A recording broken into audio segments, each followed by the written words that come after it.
A very good morning, colleagues. Are you good this morning? What is space to be? Where's Judy?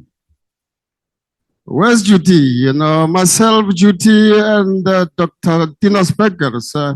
We worked together at Granddaughter many months ago when we conceptualized knowledge management through a business case, you know, that we developed and we managed. And I'm glad, you know, that, you know, today, you know, we are witnessing some of those, you know, investment in those efforts. Colleagues, my presentation is titled Framework for Integrating Strategic Human Resource Management Practices into Knowledge Management to Mitigate Tacit Knowledge Loss Risk in South African State-Owned Enterprise. Very central here, colleagues, is the issue or the phenomenon around tacit knowledge loss in the state-owned enterprise. And I think you also mentioned tacit knowledge management. This colleague study goes right at the core of knowledge management. You know, and you know, we've seen, and of course, you did mention that the stories that we see many years ago where people were repackaging information management, you know, records management, ECKM as knowledge management. We still, from research, we're still observing those, you know, there are still those that are saying those things. And we then complain that, you know, the executives or the manager, the leaders do not buy into knowledge management because we don't understand what you're talking about. You know, and my presentation will zoom into what we call the second generation KM. You know, whose purpose is about the creation or co-creation of knowledge to solve organizational problems. It's about capacity to act. Okay? We call it 2.0. Okay? Knowledge management 2.0. What we've been talking about over the last 20 years, you know, in terms of putting infrastructure to support information management, we call that knowledge management 1.0, which is nothing else but supply side. Whose mantra is about getting the right information to the right people at the right point of time. Okay? So yeah, colleagues, and I'm glad this is aligned very much with the theme of the conference, which is about integration.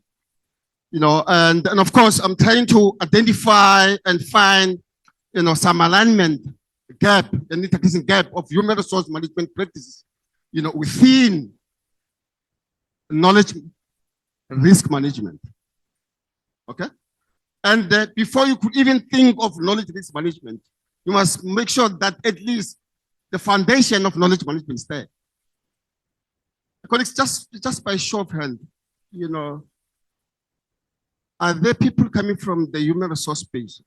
I recall yesterday there was a question from somebody at the back who mentioned that it's coming from the HR.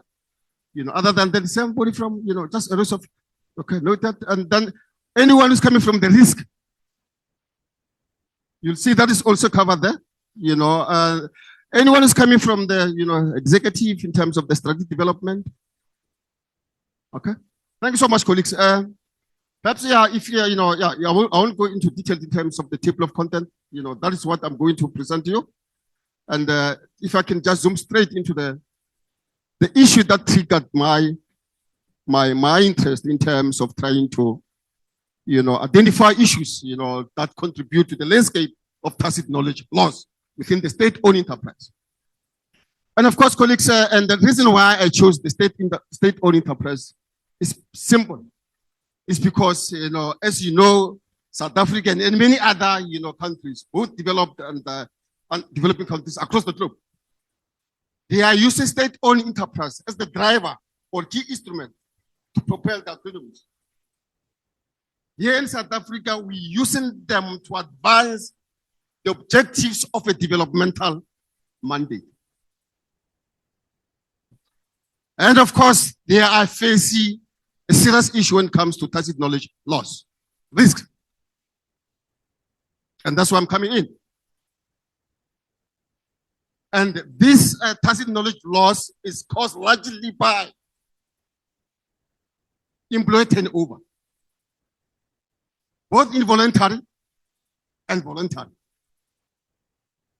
And of course, including a lack of retention strategies. And I'll unpack those things as we go through. And of course, over and above that, there are other indirect contributors to the landscape of tacit knowledge loss. And some of these include, of course, knowledge and friendly organizational culture, knowledge and friendly human resource management practices, knowledge and friendly organizational structures and cultures, and a lack of knowledge-oriented leadership. And I think Kolani spoke about that. You know, a number of you mentioned the issue in terms of the struggles that you face in articulating the strategic value proposition of knowledge management within your organization. It's important that you get to understand, and you need to bring those executives on board in terms of understanding what we mean by knowledge-oriented leadership. By the way, I published a book in 2023, you know, in a book edited by, you know, a professor in America, you know, and that is titled Transformative Leadership Style for Global Leaders, you know, management and communication strategies. And where I'm unpacking a framework for knowledge-oriented leadership, for improved risk management in South African state-owned enterprise.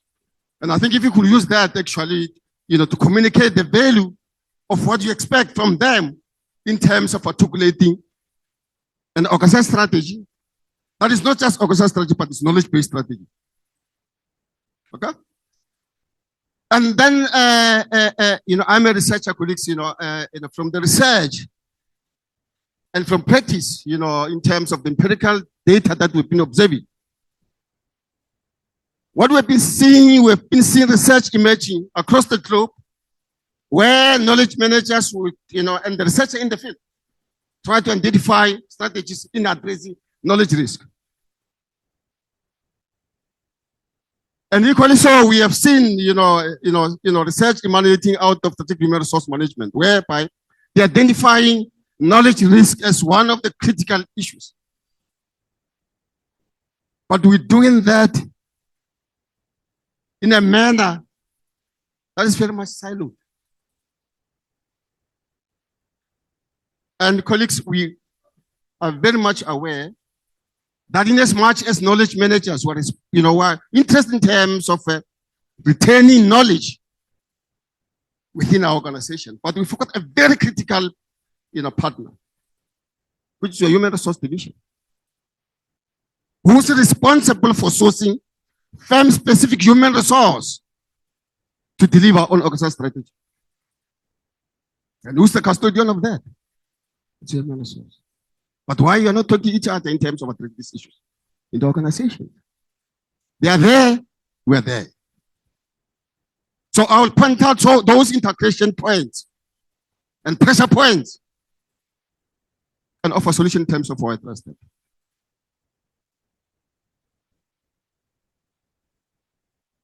The purpose of the study, colleagues say, was, of course, to develop a framework for integrating strategic human resource management practices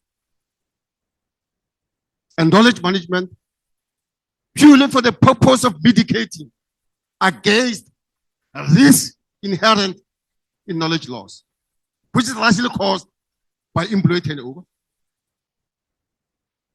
both involuntary and voluntary, and of course, a lack of key knowledge management practices that state-owned enterprise. And of course, I won't zoom into that, the objectives there, but this talk to those, areas that I'll later on highlight in my study. Now, I use a number of theories, very relevant theories, given the scope and the intention of the framework that I wanted to develop.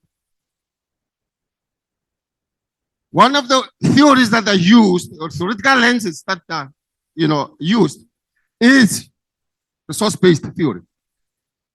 And you will understand that for the state-owned enterprise, unlike the private companies, their mandate is not to make profit.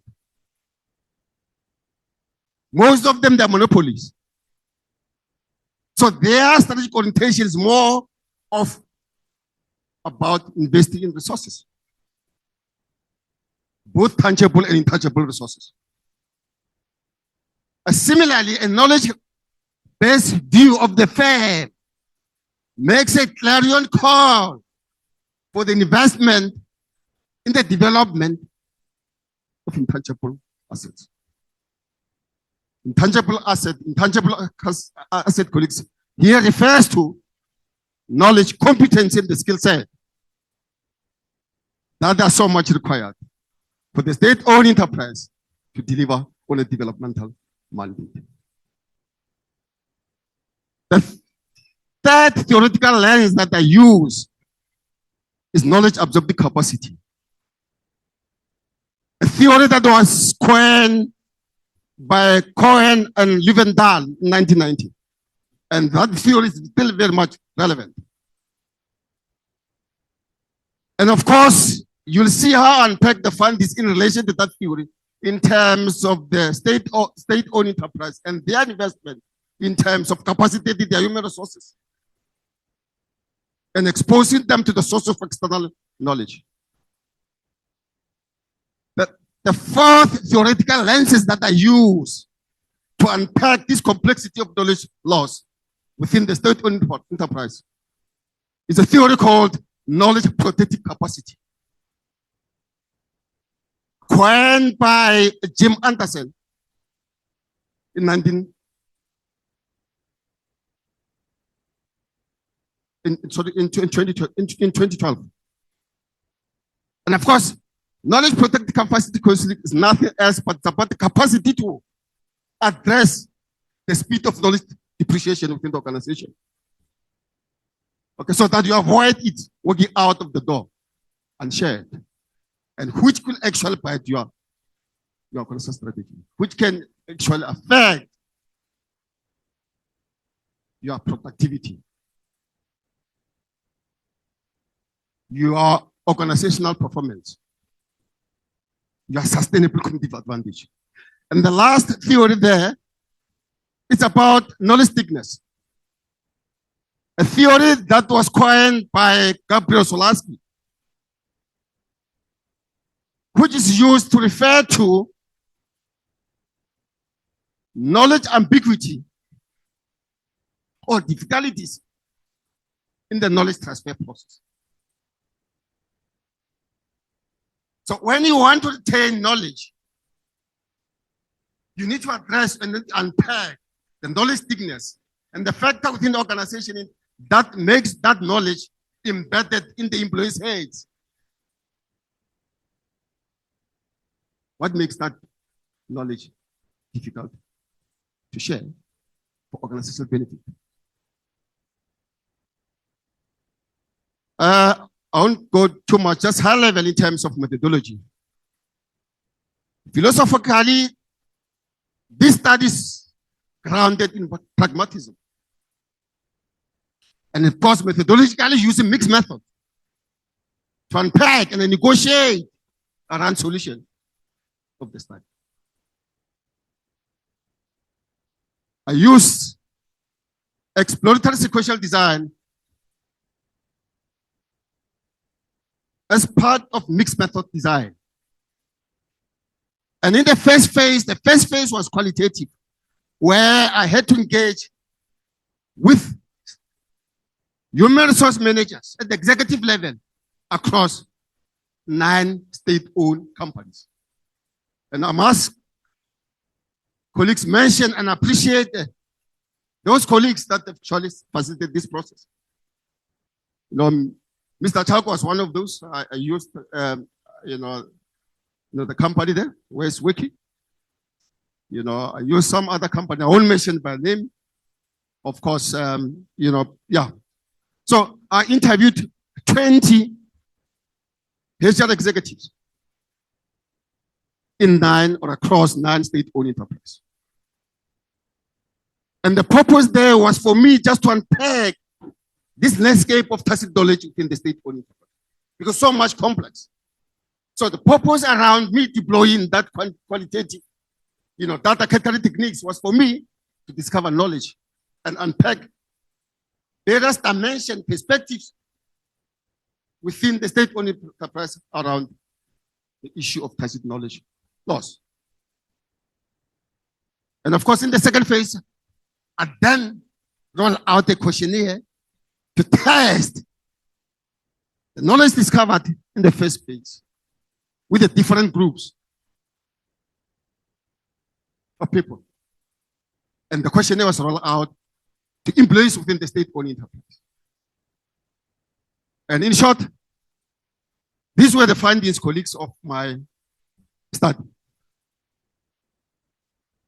I've already articulated one point there, the first point there, that the firm-specific tacit knowledge loss in the state-owned enterprise was caused mainly by voluntary and involuntary employee turnover.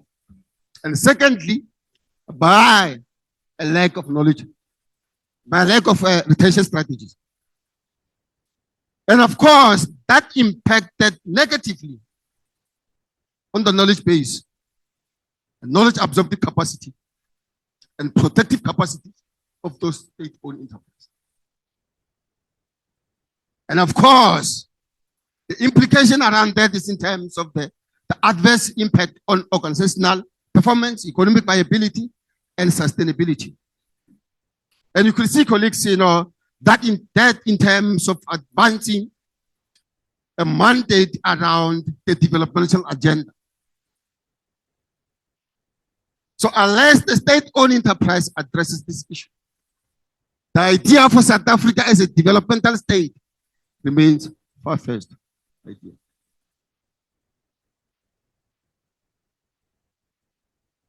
Employees within the state-owned enterprise. Yes, of course, on a positive note, there was a strong view that this state-owned enterprise viewed their employees as fundamental resources and sources of tacit knowledge. And of course, albeit some challenges here and there.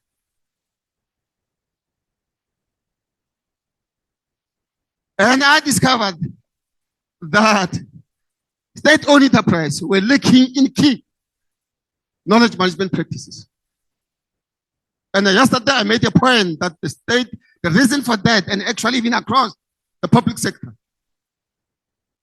is that the philosophy and the practice of knowledge management is underdeveloped. And I mentioned that, and I still stand by that. A report that followed this study that was published by Mapoto and Matala in 2022, which is about the prospect and challenges of knowledge sharing in the South African public sector. I'll allude to that. There's a public document. So when we make a claim as researchers, we make that claim based on an evidence. Just to illustrate the point that I addressed yesterday, Mr. Mlala, I hope you are listening. And of course, colleagues, the fact that, the philosophy around knowledge management and the practice therefore and the processes thereof, this impact negatively in terms of the efforts in transferring as well as retaining knowledge. And of course, I did mention that, knowledge and friendly human resource management practices were challenged in the majority of the state-owned enterprise.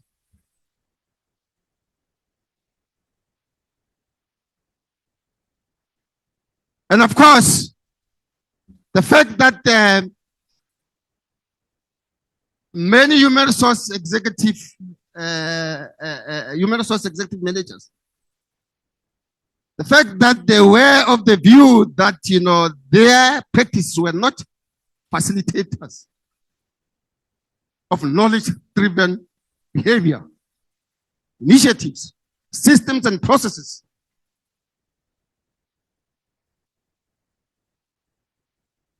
They acknowledge that as one of the good points. And their reasoning behind that is that, many of them actually, they made it clear. And I think that was very positive to say, Phaladi, what we've been doing as HR executive, we could have been failing our own state enterprise because we don't understand this animal called knowledge management. I recall one of them was saying, at this point, and I'm quoting that HR manager, at this point, Knowledge management people are there, and you are there as human resource. And the integration is not so much seamless. I close the quote.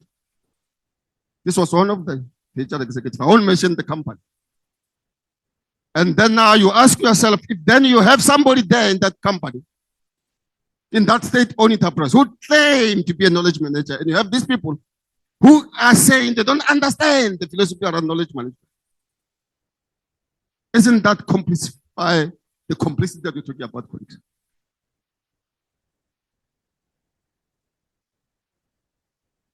And of course, they admitted, of course, affirming that their practice do not exceed their role in terms of driving knowledge-driven behaviors, culture structures. And of course, in terms of the issue around the theory around knowledge thickness, these were the key issues that were contributing towards knowledge thickness within South African state-owned enterprise. Silo mentalities, red tapes, knowledge as a source of power, lack of recognition and rewards, lack of knowledge leadership at the executive level, knowledge hoarding, and of course I've mentioned HR practice. I'm not going to overemphasize that. But these factors, colleagues, are contributing towards knowledge thickness. And this is what makes knowledge so much sticky, so much that it doesn't flow within the state-owned enterprise. I'm sure now you understand the theory around knowledge thickness. And of course, on a positive note, colleagues, in as much as I have discovered that, human resource management practice within the state-owned enterprise are not aligned, integrated, and focused solely for the purpose of mitigating against knowledge risk. But on a positive note, they do acknowledge the need for integration and alignment. Colleagues, it's on this point that therefore, I'm going to suggest that if you have not been dating, you are a HR executive, now is the right time that you start dating them, if not going to bed with them. But on a serious note, colleagues, I'm proposing strategic intervention in terms of that partnership. That's the point that I'm trying to articulate. And of course, the overall and the purpose of my study was to develop a framework for tacit knowledge loss mitigation. And of course, integrating strategic human resource practices into knowledge management to build knowledge capacity so as we can effectively manage and mitigate against tacit knowledge loss.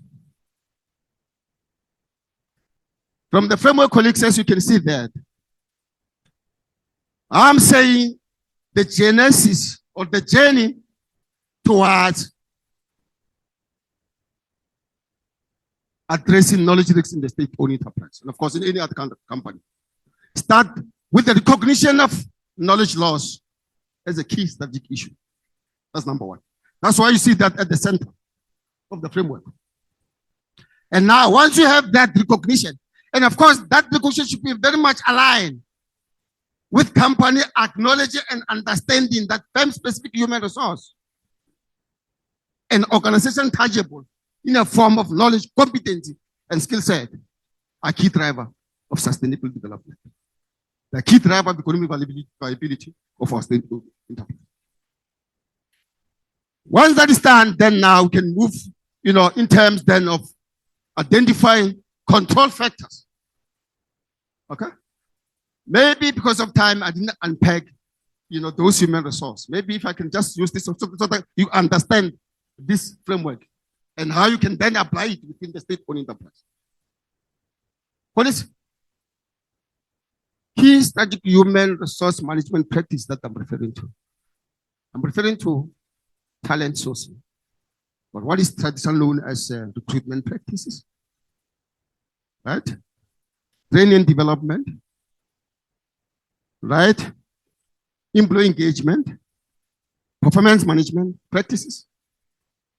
and retention, and many others. Okay? From the data, because this model was developed and informed by the data that was available at my disposal at the point that I was analyzing that data, both qualitative and quantitative. Remember, I did mention that this was a mixed method study. Now, from that data, then, those state-owned enterprises that had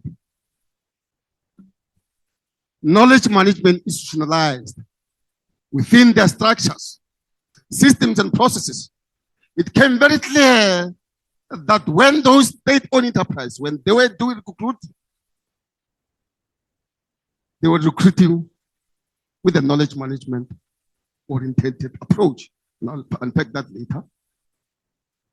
And of course, another fundamental control factor that you need to put in place to address the problem of tacit knowledge loss is human resource management practices. And of course, there were few state-owned enterprises that had this KM practice in place. And I'm not going to mention those state-owned enterprises. This is not about naming and shaming, but it's about how then to assist our country to address the problem that are there prevalent in the state-owned enterprise. Then, sorry, and then on the right-hand side, it's about then. Once you have identified some control factor to control tacit knowledge loss, which is a problem, then I propose intervention factors. And the first intervention factor that I'm proposing there is for state-owned enterprise to look in terms of their retention practices. Are their retention practices knowledge-driven, knowledge-based, knowledge-based, in terms of helping, unleashing, and retaining the required expertise within their own respective enterprise. Two, in terms of the intervention factor, and I must say on a positive note, acknowledge that the state-owned enterprise, when it comes to learning and development, you are the best. And that point is coming very clear in my research. Through your annual report as well, you spend so much on training and development. And that enhances absorptive capacity of knowledge within the state-owned enterprise. But here is the challenge. You spend so much millions, in capacity development, training and development practices, but yet you can't retain that knowledge. Systems and processes are so much porous that you keep investing in those through those interventions, but you're losing critical people. And one thing that came very clear in terms of recruitment, there was one company that was saying it takes them almost 2 years to get an engineer. 2 years. Imagine what has been happening during that time. You get people to act and they still want to learn and all other things. What happens in terms of productivity and the impact in terms of organizational performance? Colleagues. Yeah, we're saying data does not lie. Then in terms of the culture, in the framework there, I propose that the state-owned enterprise must invest in developing knowledge-oriented cultures and structures. And of course, I've touched on those, intervention. And colleagues, these are the recommendations. And I've extracted a number of papers from this, and this is available. I've published this in a number of international journals, including the European Conference of Knowledge Management. And actually, next week, I'm going to Finland to present a paper there, 2 papers. One, I'm looking at knowledge, resource-based framework for knowledge risk in the small, medium enterprise.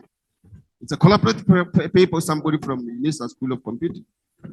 And the other one, I'm just extracted from this. Colleagues, I hope that you have been intellectually empowered, and inspired. Addressing knowledge risk in the state-owned enterprise. Thank you so much.